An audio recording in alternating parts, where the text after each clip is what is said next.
et un circlips. Donc là j'enlève le maillon rapide pour enlever la chaîne. Voilà.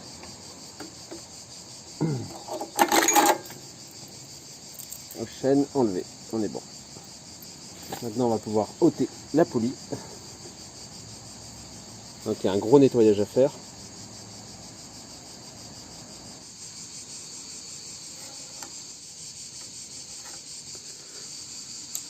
Voir. Bon, alors vu qu'il n'y a pas de maillon rapide sur la chaîne cycle, je vais essayer de gagner un petit peu de jeu en dévissant. Donc je commence à dévisser la roue. J'ai mis un tournevis et je joue avec l'axe.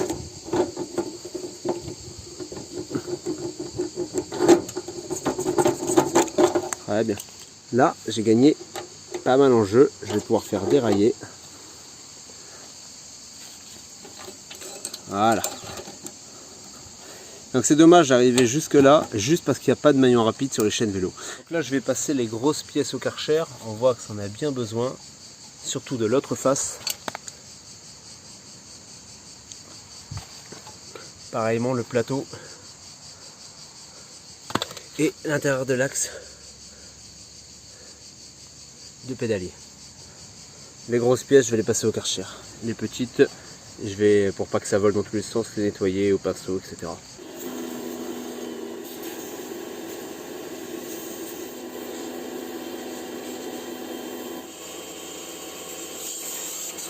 Malgré le Karcher, la graisse est quand même bien incrustée. On va le laisser tremper dans du vieux mélange.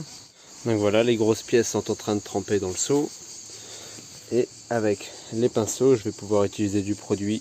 Voilà, donc un gros dégraissage des pièces. Donc là, je suis en train de nettoyer le frein. Il faut faire attention quand vous levez les garnitures. Je viens de me coincer le doigt entre la garniture qui est tendue avec un ressort et la petite plaquette qui est ici dorée. Je me suis défoncé, j'ai super mal. Donc pour pouvoir retoucher les freins, il faut prendre du papier de verre assez gros. Donc j'utilise du papier de verre assez gros, donc là c'est du 80 et c'est parti.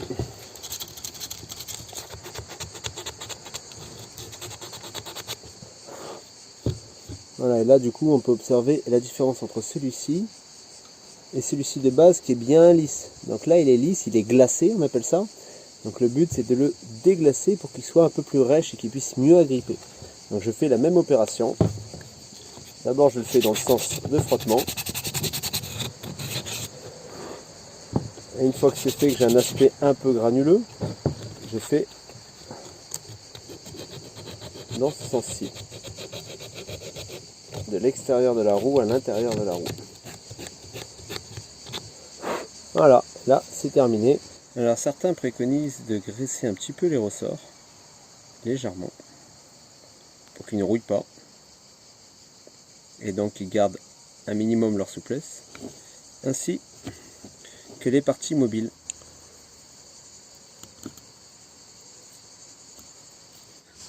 Donc pour pas carrément enlever la chaîne, démonter l'amortisseur, etc., moi je le fais directement ici avec le seau. Je m'occupe de la chaîne, de temps en temps je la fais tourner. Et elle trempe dedans. Et au passage, j'en profite pour mettre sur la jante. Alors, c'est toujours un vieux mélange que j'ai mis. Et en fait, je ne sais pas ce qu'il a, ce vieux mélange. Il attaque à mort la graisse. Alors, une petite démonstration.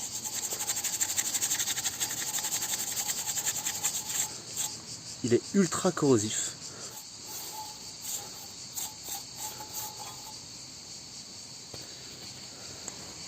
Le vieux mélange périmé de temps a bien enlevé la graisse et après un petit coup au Karcher, ça a tout décollé nickel.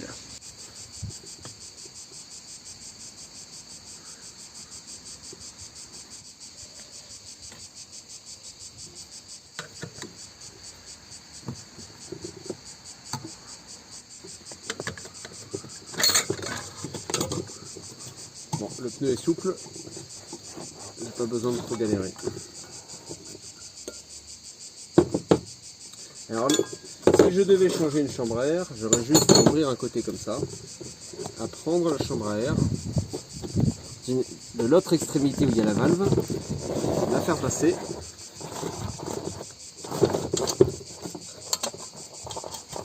la ôter et mettre une nouvelle chambre à air, en commençant par la valve. par le trou de valve. Là cependant, le pneu est craqué, il est défoncé, on va le changer. Par un pneu qui est d'occasion mais en meilleur état.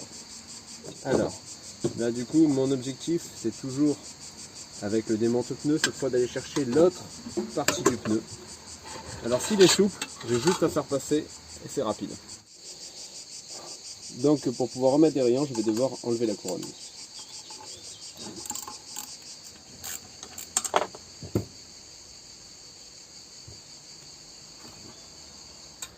Donc là, je viens dévisser un rayon qui me gêne pour la mise en place des autres.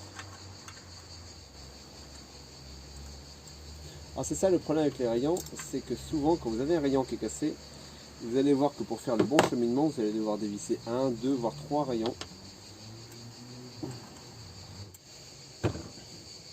Donc là, les rayons sont mis en place. Je vais les serrer progressivement en essayant d'avoir la même tension un petit peu partout. Donc là, il n'y a pas trop de rouille en l'occurrence. Donc un petit coup de chiffon suffit. Sinon, j'aurais gratté la rouille avec une brosse à métal. Alors par contre, une fois que vous avez gratté la rouille, vous allez les endroits où il y avait un vernis de protection, vous allez les exposer à une attaque de rouille. Alors, quoi qu'il arrive, il faut toujours mettre de la graisse. Alors là, avant de mettre le fond de jante, je vais graisser.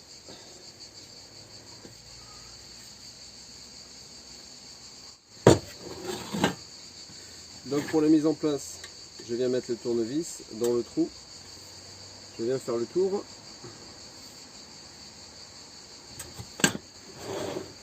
Ok, donc là le fond de jante. Je coupe le tissu. Si vous voulez mettre une valve auto au lieu d'une valve vélo, souvent il faut retoucher le trou à la Dremel pour pouvoir l'agrandir. Avec le démonte-pneu, je fais passer un seul côté. Une fois qu'il est passé, je vais introduire la chambre à air en commençant par la valve. Donc je fais passer ma valve en premier, ensuite je fais passer mon pneu que j'ai au préalable légèrement gonflé. Alors je l'ai légèrement gonflé pour qu'il prenne plus rapidement forme et que ce soit plus facile de l'introduire. Il y aura moins de chances de faire des vrilles à l'intérieur. Ensuite, en fonction de la souplesse du pneu, je peux y arriver plus ou moins facilement. Donc là, le pneu, il est d'occasion. Donc, il est déjà bien souple.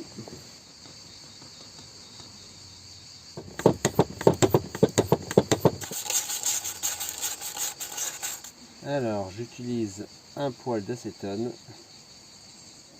afin de dégraisser entièrement et chasser tout résidu de gras à l'intérieur du moyeu.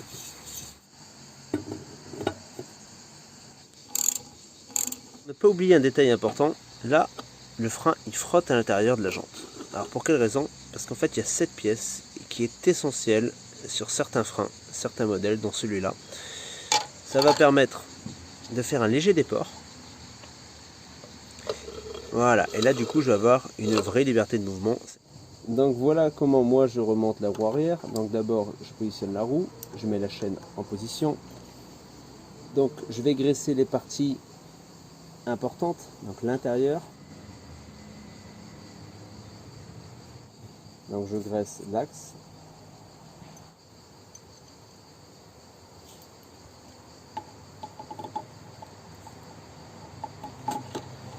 Donc de l'autre côté j'enlève le surplus de graisse pour pas que ça vienne dans le frein. Je mets la bague. Donc j'installe le frein.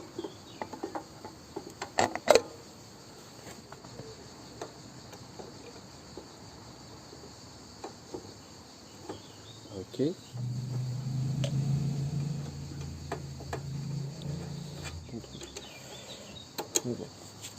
Maintenant on va pouvoir attaquer la remise en place du pédalier puis du plateau.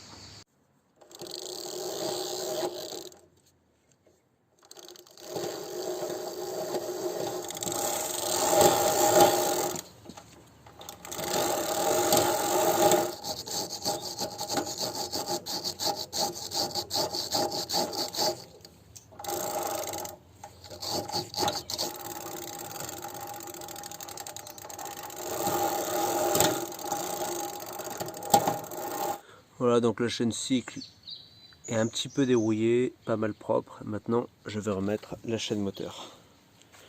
Donc pour remettre la chaîne moteur, c'est assez simple. Moi, je procède de cette façon. Je fais passer une partie directement vers le plateau. Je vais le mettre dans le dent du pignon. Puis j'enroule autour. Ici, je ne mets pas totalement autour de la couronne. Donc je mets le premier maillon rapide.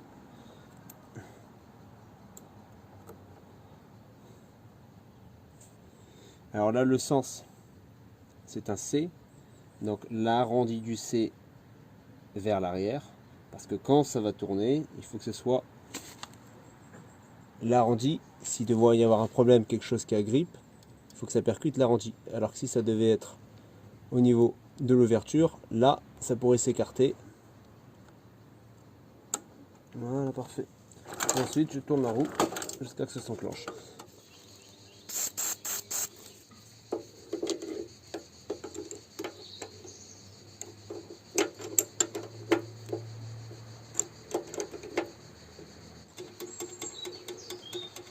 Alors j'observe qu'elle n'est pas du tout nerveuse. J'accélère.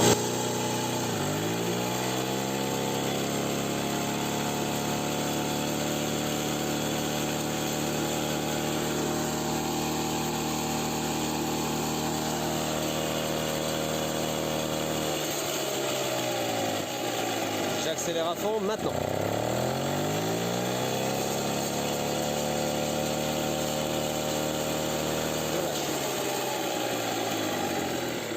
Alors peut-être qu'il y a moyen que le calage allumage ne soit pas encore bon.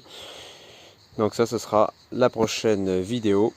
Le prochain vlog, je ferai plusieurs calages allumage et on testera pour voir ce qui est le plus adapté, le mieux. Là pour l'instant, je l'ai mis à 2,6 avant le point Moreau. Normalement, de ce que je sais, petite lumière, carbu de 10, on devrait être 2,8. J'ai mis du samplon 98. Je sais qu'en pète un peu plus tôt avec le carburant d'aujourd'hui, donc c'est pour ça que j'ai avancé de 0,2 avant le point Moreau. J'ai mis 2,6. Alors je resserrai de 2 en 2 et je choisirai ensuite en fonction de le meilleur résultat. Alors moi, ce que je cherche, c'est surtout le couple, qu'elle puisse monter dans les côtes.